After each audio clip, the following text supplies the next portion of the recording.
تو یہ ایک اللہ تبارک و تعالیٰ کے حضور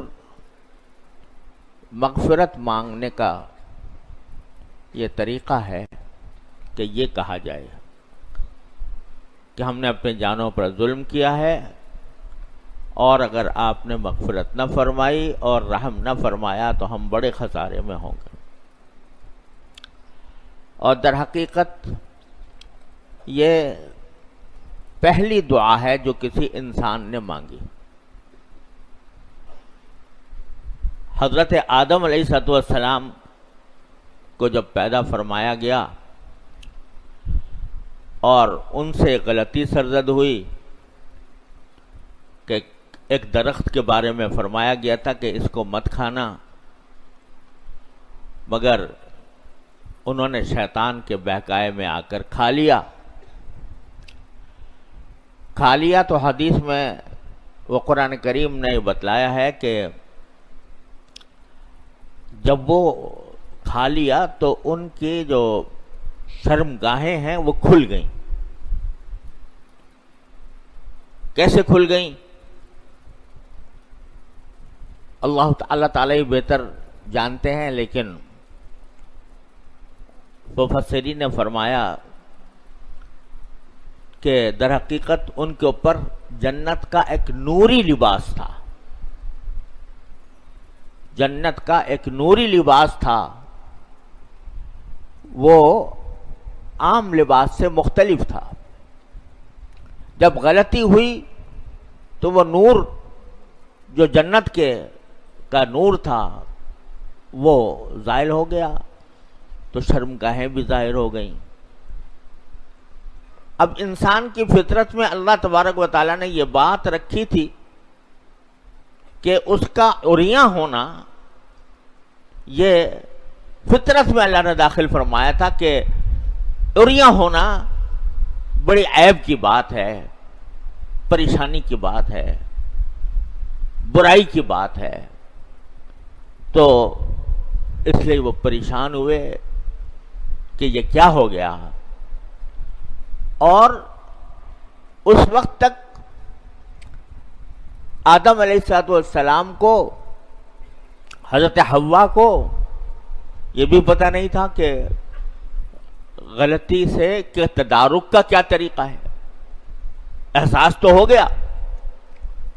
قرآن کریم میں یہ فلما ذاق الشجرۃ بدت لہما سوآتہما، جو ہی انہوں نے اس کو چکھا، یعنی ابھی اس میں پوری طرح مزے لے کر کھانے والی بات نہیں ہے، ابھی چکھا ہی تھا کہ بدت لہما سوآتہما، چکھتے ہی وہ لباس نور اتر گیا، شرمگاہیں سامنے آ گئیں، پتہ چلا کہ ہم سے غلطی بہت سخت ہو گئی ہے۔ اب اس غلطی کا تدارک کیا ہو اس وقت تک پتہ نہیں تھا۔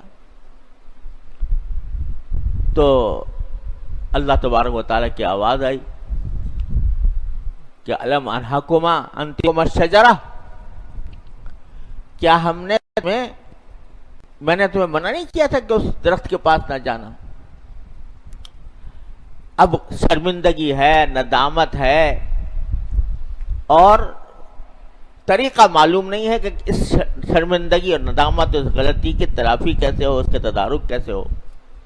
تو قرآن فرماتا ہے کہ فَتَلَقَّى آدَمُ مِن رَبِّهِ كَلِمَاتٍ، آدم علیہ السلام نے اپنے پروردگار ہی سے سیکھے۔ یعنی اس رحیم و کریم کی ذات کو دیکھو کہ الفاظ بھی خود ہی سکھائے کہ یوں کہو گے تو تمہارا گناہ معاف ہو جائے گا۔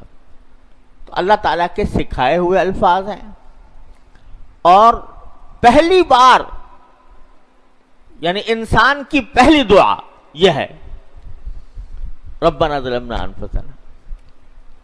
کیا الفاظ سکھائے کہ اے ہمارے پروردگار، ہم نے اپنی جانوں پر ظلم کیا۔ اب یہاں تثنیہ کا صیغہ ہے، قال ربنا ظلمنا، دونوں نے کہا، آدم نے بھی کہا، آدم علیہ السلام نے بھی، حوا نے بھی کہا علیہ السلام کیا کہا کہ ربنا ظلمنا انفسنا. اب یہ دونوں جو ہیں اکٹھے کہہ رہے ہیں. یعنی یہ بھی طریقہ ہو سکتا ہے کہ یہ ہر ایک کی زبان پر یہ پوری دوا الگ الگ آئی ہو، اور یہ بھی ہو سکتا ہے کہ دونوں نے مل کر اجتماعی طور پر گویا یہ دعا مانگی. اب یہاں ہیں تو دو آدمی، ایک آدم علیہ السلام، ایک حوا، اور اسی لیے تثنیہ کا صیغہ استعمال کیا قالا. لیکن جب آگے کہا ظلمنا انفسنا تو بظاہر قاعدے سے تو کہنا چاہیے تھا ربنا ظلمنا نفسینا، اپنا تثنیہ، لیکن فرمایا انفسنا، ہم نے اپنی جانوں پر ظلم کیا ہے. عربی کے لحاظ سے یہ جمع کا صیغہ ہے جس میں کم سے کم 3 ہونے چاہیے، ہیں تو 2 ہی. تو واللہ سبحانہ وعلم. حضرت آدم علیہ السلام اور حضرت حوا در حقیقت نمائندے تھے آگے کی نوع انسانی کے لیے، پوری نوع انسانی کے لیے ایک نمائندہ اللہ تعالیٰ نے بنایا تھا ان کو. لہذا ان کو پتا تھا کہ میری ظلم سے اولاد پیدا ہونے والی ہے قیامت تک. تو آدم علیہ السلام نے اپنی اور اپنی اہلیہ کے ساتھ سارے آنے والوں کو شامل کر لیا. ربنا ظلمنا انفسنا وَإِن لَّمْ تَغْفِرْ لَنَا وَتَرْحَمْنَا لَنَكُونَنَّ مِنَ الْخَاسِرِينَ. اب ذرا ایک بات بڑی سمجھنے کی ہے کہ اللہ تبارک و تعالیٰ نے حضرت آدم علیہ السلام کو پہلے ہی زمین پر بھیجنے کا فیصلہ کیا ہوا تھا. ملائکہ سے اعلان کر دیا تھا تخلیق سے پہلے ہی، انی جاعل فی الارض خلیفہ، میں اپنے زمین میں اپنا ایک نائب پیدا کرنا چاہ رہا ہوں. یعنی تخلیق سے پہلے ملائکہ کے سامنے اعلان کیا تھا کہ ہم زمین میں بنا رہے ہیں اپنا خلیفہ، جس کا مطلب کہ اس کو زمین پر بھیجا جائے گا. پہلے سے یہ بات طے تھی، پہلے سے اس ارادے کا اظہار فرما دیا تھا کہ زمین پر بھیجا جائے گا. لیکن جب کر لیا، پیدا کر لیا، تو رکھ دیا اس کو جنت میں رکھا. اب آخر مقالے کار تو ارادہ پہلے سے تھا زمین پر بھیجنے کا، لیکن زمین پر بھیجنے کے لیے ابھی صلاحیت نہیں پیدا ہوئی تھی. زمین پر بھیجنے کی صلاحیت نہیں تھی.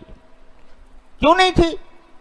اس واسطے کہ انسان کو یہ غلطی کا پیکر بنایا. تو غلطی پہلے ثابت ہوتی، وہ اس پر دعا کرتے، اس پر استغفار کرتے، اللہ تعالیٰ کی طرف رجوع کرتے، اپنی جانوں پر ظلم کا اعتراف کرتے، پھر اس قابل ہوتے کہ زمین پر بھیجا جائے. تو غلطی ہوئی، استغفار کیا، اللہ تعالیٰ سے رجوع کیا، اور پھر اب تم اس قابل ہو کہ جاؤ اور جا کر تم ایک ہتھیار ساتھ لے کے جاؤ. ایک طرف ہم نے ابلیس کو پیدا کر دیا ہے، اس نے بھی دعا مانگی تھی، اس نے بھی کہا تھا جب اس سے غلطی ہوئی، ایک غلطی اس سے ہوئی، ابلیس سے غلطی ہوئی کہ سجدہ کرنے کو کہا گیا، سجدہ نہیں کیا، تو سجدہ نہ کرنے کی غلطی ہو گئی، اور اس انانیت کے ساتھ وہ اس غلطی کے اوپر جو جواب دیا اس نے وہ انانیت والا جواب تھا، کوئی بندے والا جواب نہیں تھا. تو اس واسطے اس کو کہہ دیا کہ تو مردود ہے، مطرود ہے، یہاں سے نکالا گیا.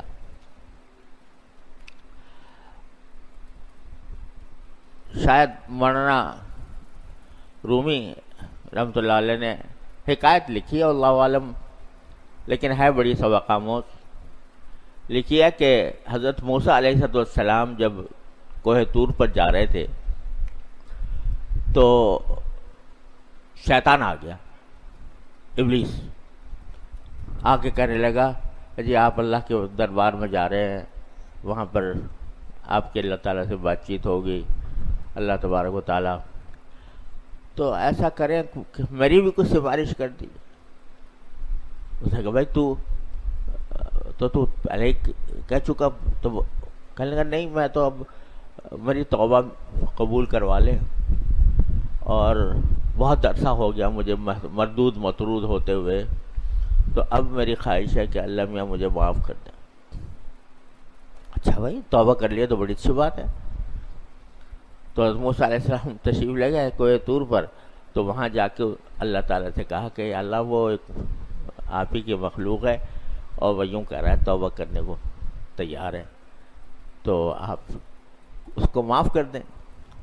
اللہ میں نے کہا کہ اچھا ٹھیک ہے مجھے کوئی مسئلہ نہیں ہے توبہ قبول کرنے میں، لیکن میں نے اس کو پہلے آدم کو سجدہ کرنے کے لیے کہا تھا، اب اس کو تو کر نہیں سکتا، اس کی قبر کو جا کے سجدہ کر لے، تو قبر کو جا کے سجدہ کر لے تو میں چھوڑ دوں گا۔ موسیٰ علیہ السلام نے کہا، تو پھر واپس آ کر اس سے کہا کہ بھائی اللہ میاں فرما رہے ہیں کہ تو آدم کو تو سجدہ کیا نہیں تھا، آدم کی قبر کو جا کے سجدہ کر لے تو معاف کر دوں گا۔ کہا واہ، زندہ کو تو میں نے سجدہ کیا نہیں، مردے کو جا کے سجدہ کروں گا۔ تو مطلب یہ کہ سرکشی اور انانیت، اس نے اس کو تو اس مرتبے پر پہنچایا۔ تو اللہ میں نے دو نظارے دکھائے زمین پر بھیجنے سے پہلے، کہ ایک دیکھو یہ ابلیس ہے، جب اس سے غلطی ہوتی ہے تو یہ تکبر کا مظاہرہ کرتا ہے، یہ بجائے اس کی گردن جھکنے کے سینہ اور تن جاتا ہے، اور یہ تعویل کرتا ہے اور عقل لڑاتا ہے کہ خلقتنی من نار و خلقتہ من طین۔ ایک تو یہ ہے جس کے بارے میں اقبال نے کہا کہ صبح ازل یہ مجھ سے کہا جبرائیل نے، صبح ازل یہ مجھ سے کہا جبرائیل نے، جو عقل کا غلام ہو وہ دل نہ کر قبول۔ تو یہ عقل چلا رہا ہے وہاں پہ اللہ میاں کے سامنے، اپنی عقلی گھوڑے دوڑا رہا ہے، تکبر کا مظاہرہ کر رہا ہے، انانیت کا مظاہرہ کر رہا ہے۔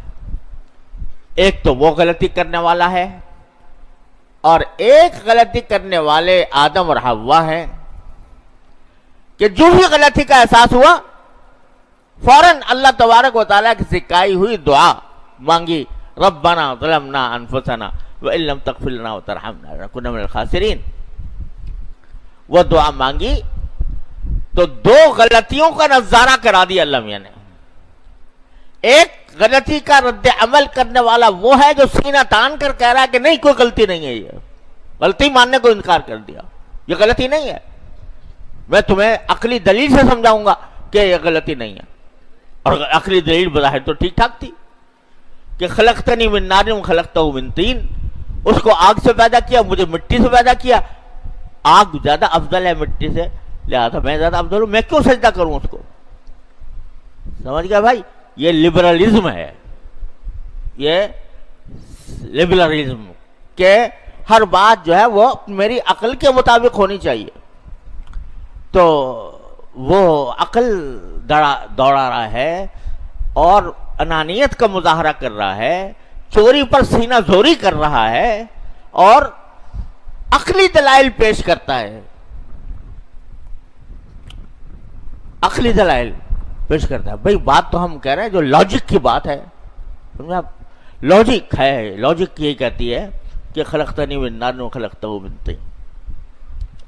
تو ایک وہ غلطی دکھا دی، ایک غلطی آدم و حوا کی دکھا دی علیہم السلام کہ دیکھو ان سے غلطی ہوئی تو انہوں نے سیدھا صاف ستھری قلنا اہبطوا منہا جمیعا، اب ہم نے کہا کہ نیچے اتر جاؤ جنت سے سب کے سب، اور اب کیا ہوگا؟ بعضکم لبعض عدو، ہاں جب زمین پہ جاؤ گے تو ایک دوسرے کے دشمن ہوگے،